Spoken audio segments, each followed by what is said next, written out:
Yeah, I love fungi. Fungi are wonderful, wonderful, wonderful, wonderful. And I'm a total fan of Paul Stamets' work, who says mushrooms will save the world, you know, in terms of food and medicine. Do you know that he's discovered mushrooms that, and he works this with the mycelium, that the mushrooms that we call the little pop-ups, you know, they're like just, they're like the eyes and ears of or the sex organs of the real organism is the mycelium, which can extend for tens of thousands of square miles.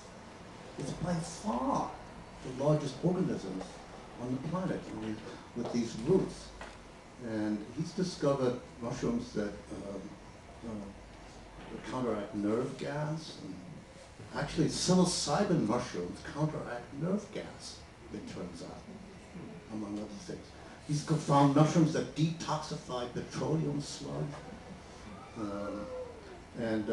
One of the things I've, and of course there are these psilocybin mushrooms that are used in shamanism, and I have a book on the mushroom in similar layout as the one on ayahuasca, science and then the experiences that people have with it. Fungi are a different kingdom, neither animal nor plant. Plants. They have a different life cycle. And I once did some shamanic work in various ways, asking myself, like, what's characteristically different about the spirits of animals and the spirits of plants and the spirits of fungi. And so what I came up with is kind of a little formula, or oversimplified, I'm sure, but the plants are the masters of growth. And of course, animals, our bodies grow too, but once we reach maturity, we don't grow, we don't extend. Plants are always growing, they're always putting, like you can chop the head of a plant and it just grows another one. Animals can't do that. It's phenomenal. Or take off a limb and it just grows another one. They're always growing, producing substance out of themselves. Autotrophic. They produce their own nutrient out of themselves. Well, the nutrient is sunlight. And animals, on the other hand, are the masters of movement. Animals are nature's great experiment in movement. That's what Arthur Young said. All the different kinds, the four-legged, the winged, the crawling, the swimming. And so one of the things I learned from that when I was asking that question, this is how I do divination. I ask a question.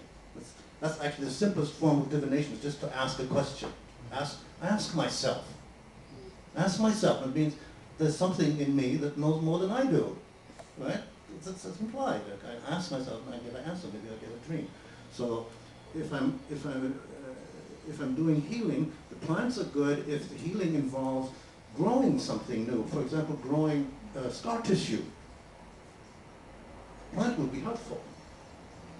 But sometimes healing involves learning to move. For example, moving out of a paralyzed situation, or even mentally or emotionally, moving out of a fixed attitude or fixed reaction pattern. And animal journeys and animal teachings can be really wonderful in that. And one of the things I talked to Paul Stamets about this, that I got when I talked about the fungi are the masters of decomposition. Because that's what they do. Like the bacteria, they decompose, turn nutrients into smaller parts and let them be absorbed by the trees and so forth. And so the psilocybin mushroom, I think they help to deconstruct our worldviews. They really like your belief systems and question all of that, and then build them back up, but in a healthier way. So anyway, that's one thing I came to. Can I add one state that you don't think the chemistry of these plants can be replicated in the lab? What other substances have you tried that makes you think that? What online interview?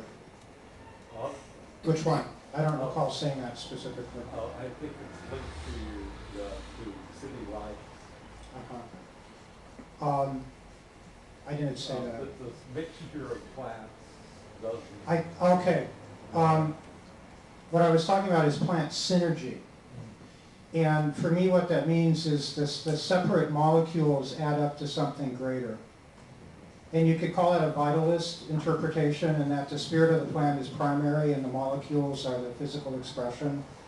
I don't really care how we break it down, but I think the example I was citing was Mark Plotkin's work, where he found healer in the Amazon successfully treating diabetes. And they took the potion that the shaman had created to the labs, analyzed it, tried to find what Plotkin calls the silver bullet. That one molecule was just going to knock it out. They couldn't find anything. It just didn't work. And when Plotkin went back to the healer and asked him, you know, what happened, the healer told him, well, it's the synergy of the plants. It's not one plant. I put all the plants in there for a particular reason.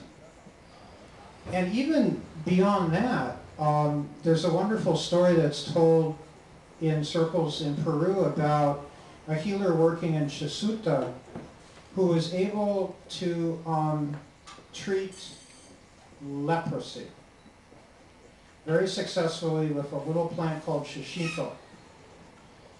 And this is big news, right? So a German pharmaceutical company came in, took the plant, went and analyzed this potion the guy was making, nothing.